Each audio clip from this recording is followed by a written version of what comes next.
Welcome back to the channel, and today I want to push my rocket programming capabilities to the limit here because a couple days ago I built this thing, which is a rocket engine powered hovercraft where all of the upward force and even most of the controllability just comes from thrust vectoring and the giant rocket engines.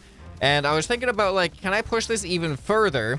And what I want to try to do for this video is create kind of a jetpack drone style vehicle that only uses a single thruster, and it actually moves around like forward, backward, left, right, diagonal, up and down, just with the controls of a single thruster. And hopefully just a single thruster vectoring in different directions like this will be enough to control it with the assistance of gyro stabilizers to actually keep it upright, because if we didn't have the gyro stabilizers, it would be about 1,000 times harder to make it functional. So I'm going to start off by deleting this because what we're building has absolutely nothing to do with that design, and maybe jetpack style. So here's what we're working with. I got that seat, and then I got this thruster.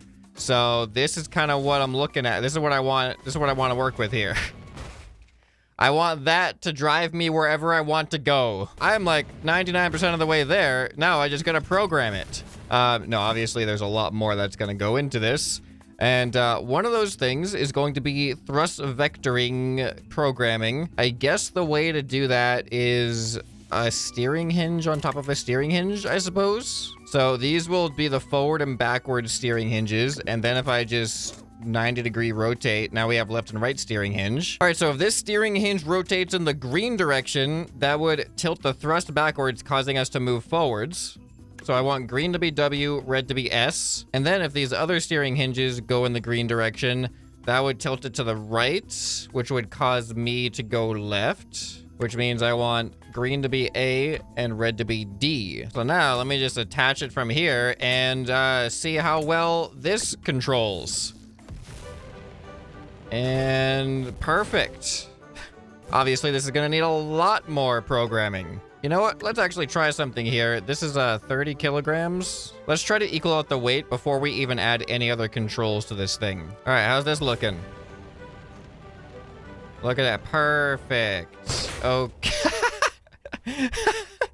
I love just how perfectly I, like, darted into the ground. I'm surprised I didn't get kicked out of my seat, to be honest. All right, now let's add some stabilization onto this thing. We're gonna need some stabilization in all directions here. So now I got stabilization. I may have put on a little bit too strong, but we should...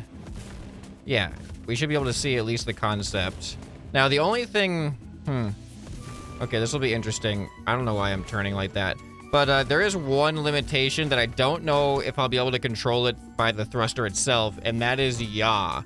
To be able to turn myself in what direction I'm facing, the thruster is going to be able to strafe me in any direction, basically. But if I want to adjust which way I'm facing, I'm probably going to have to use a gyro. Maybe I don't have to rely on a gyro for that. Maybe I can actually technically utilize the thruster in a way. Well, we'll cross that bridge when we get there. Now what I'm going to want to do is have an auto altitude stabilizer where it's going to fire the rocket to keep me at whatever altitude I designate. And I want to be able to also override that and turn it off so I can increase or decrease my altitude. Okay, so one of the things I'm going to need is a speed sensor. This is going to prevent me from lowering what I don't want to. I will just set the speed to 0 so it'll keep me as stable as possible. So if I just hook that straight into the thruster, we should immediately see the effects of that.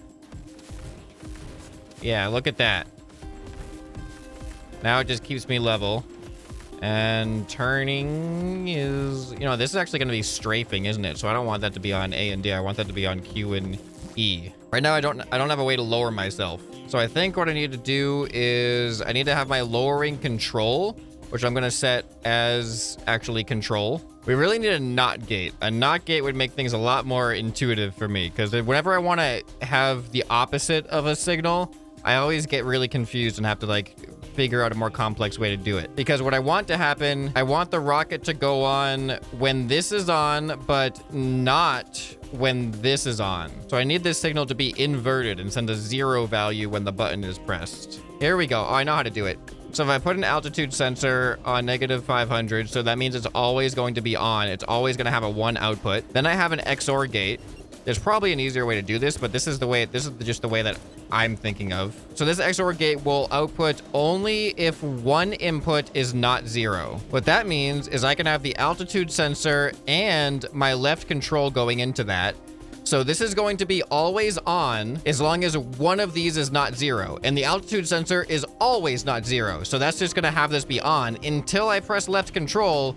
Then that turns this off. So now this essentially works as a not gate. So then from there, I can use an AND gate. And now the speed sensor can go into the AND gate as well as this XOR gate. So now this is always going to be on if I'm not pressing control. And then the speed sensor will behave as normally. But as soon as I press control, it is going to override this. And then this AND gate will no longer be able to trigger the thruster.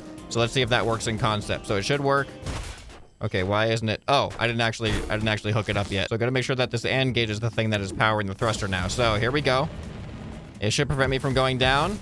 And if I press control, yeah, it turns off the thrust. So now I can press space to go up. And then I can press control to go down. Yeah, not bad. So now I almost have everything already.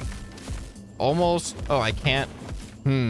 There's a collision there. I'm gonna have to separate this from the seat, because you see when I try to angle it backwards, it is not allowing me to angle backwards. All right, now I've got it functionally almost everything I want except rotation. Like, see, there's a issue with that. I need, I am gonna have to equalize my front and back weight, because now the thrust angle on the side, it also causes me to yaw, which, I mean, that's kind of cool. There's like a little bit of turning with that, but that's not my intent on how I want to turn. I want to have a better system of turning, and then I want to be able to strafe as well. The easy thing would literally, it would be so easy if I just slap a gyro down like this. I have turning. It's that simple. But I thought it might be kind of cool. I want to see if I can actually incorporate the thruster itself. And the way that I'm thinking is using the thruster as a reaction wheel, because a thruster is 100 kilograms. So if I slap a rotating servo in here and I have this thing rotate 360 degrees at a fast speed, let's see if this works in theory. All right, not looking good. Yeah, that is not looking good at all on what the purpose I want to use it for. And it's got like a diminishing return. Like, it starts off like it's gonna work, but then the longer you hold it, the less of the effect it has. And then when you stop, it has this retaliation. Unfortunately, I'm gonna go with the simpler gyro route. Now, the cool thing with the gyro actually is the gyro has a dampener when you're not actually using the gyro to turn. It dampens that axis of movement. So now when I strafe, it still does turn me a little bit, but the effect is dampened greatly by the gyro, as you can see. But I'm also going to further dampen that effect by just making my center of mass a little bit more equal. Now let's make it look nice, and then start putting it to the test with some maneuverability challenges. All right, I finished painting up and designing this thing, and this is what it looks like now. And I've also I've added some weaponry to it just because I thought it kind of fit. But I've realized there is one weakness with this method. It does everything I want it to, pretty much. Like, I can go in any direction I want to. I can, like, slow down. I can raise my altitude. I can lower my altitude. I can even strafe left and right, just like so. Looks like there might be a little bit of a collision there, on those pieces. Yeah, I might just get rid of those real quick. Hold on. Yeah, these little horns, stylistically, I thought they looked cool. But, oh yeah, they were definitely interfering, causing some unintended yaw. But the weakness with this is because this thruster is responsible for automated altitude stabilization, that means it is being triggered on and off to maintain this altitude, which does have a small interference with all of the rest of the controls. So, like, if I'm going forward, I'm not getting a constant forward velocity from, as you can see, the thruster comes on and off as it detects my altitude. And same thing with braking, and pretty much any time I'm doing thrust vectoring as a form of control, I'm not getting a full 100% on force, because that would just make me raise my altitude constantly. So there isn't a perfectly consistent force when it comes to the thrust vectoring. The only time you get a consistent force is when you raise altitude, because that overrides everything and it just turns it on and there's no more off. And then same thing with going down, it just turns it off and it won't go on at all anymore. And oh boy, that was way too fast downwards. And I mean, we survived. That looks kind of cool. All right, well, now that we know how this thing works, let's take it on some maps that actually have some terrain and pilot this thing around and see how it feels for controllability. All right, I decided to use the airborne map because we actually have some enemies on this one, and this thing has some weapons, and oh, it looks like I'm already locked. Okay, well, that guy's gone. So interestingly about this is I felt like this was going to be a more complicated build than the hovercraft, but it actually turned out to be way simpler. I mean, it is way less, oh boy. It is way less thrusters to deal with, but I thought because it was less thrusters, it was going to be hard to get the controllability out of this single thruster. And although it isn't as fast as the hovercraft, I think the maneuverability, this thing's actually way more versatile because it's a flying vehicle as well. It's not dependent on the ground. I could have made it dependent on the ground, but didn't really feel that necessary. I have more controllability over my altitude on this one. And all the controls are there. Like, look at this. This is no problem at all. I'm gonna see if I can catch up to this thing. I mean, theoretically, with my rocket engine, I should have enough power, but with the angle it sits at, there we go. And with how it turns on and off, I don't always get a consistent velocity out of it, or consistent acceleration.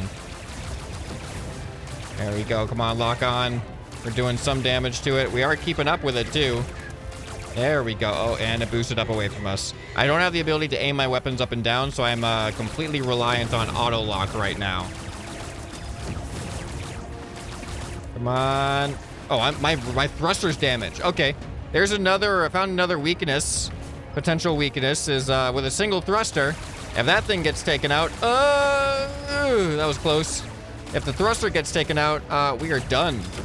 Fortunately, these balloons are super weak, but I am smoking right now.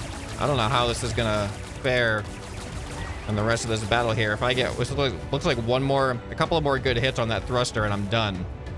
All right, but I think I can swing this. Come on, get a lock on. Get a lock. Whoa. Pressed the wrong button. I tried to strafe, but I pressed my turning button instead. All right, there we go. We're doing some damage. Oh, we're so close. He's falling apart. I actually was not expecting to be able to chase this thing down with this. And there we go. That actually wasn't too bad. I think we put this thing to the test, and I think it passed. We were able to follow the speeder. I'm sorry, I'm not picking up your Sherpos and rescuing them. They can find their own way back. You guys live here, right? You know the way. We have to land this thing. Haven't landed it yet, and I'm gonna go ahead and return to this this runway over here and see how controllable my landing ends up being. All right, here we go. Ready? There we go. I'm gonna try to strafe to the right as I come in here too. Let's land right on this thing here. All right, look at that. This actually feels pretty cool. I feel like I almost feel like a return rocket, like a SpaceX rocket returning, landing on the crash pad. Reusable rocket here. All right, ready, and look at that. We're in perfect condition. Ignore all the smoke. So there you have it. We have a mono thruster jetpack with thrust vectoring. All of its velocity is controlled by a single thruster. Mission accomplished. If you guys have any other crazy ideas, let me know what you think down in the comments below. If you enjoyed this, you'll probably enjoy some more that you can find right here on the end screen. Hope this video has earned your subscription. Anyway, this has been ScrapMan, and I'll see you next time. Bye.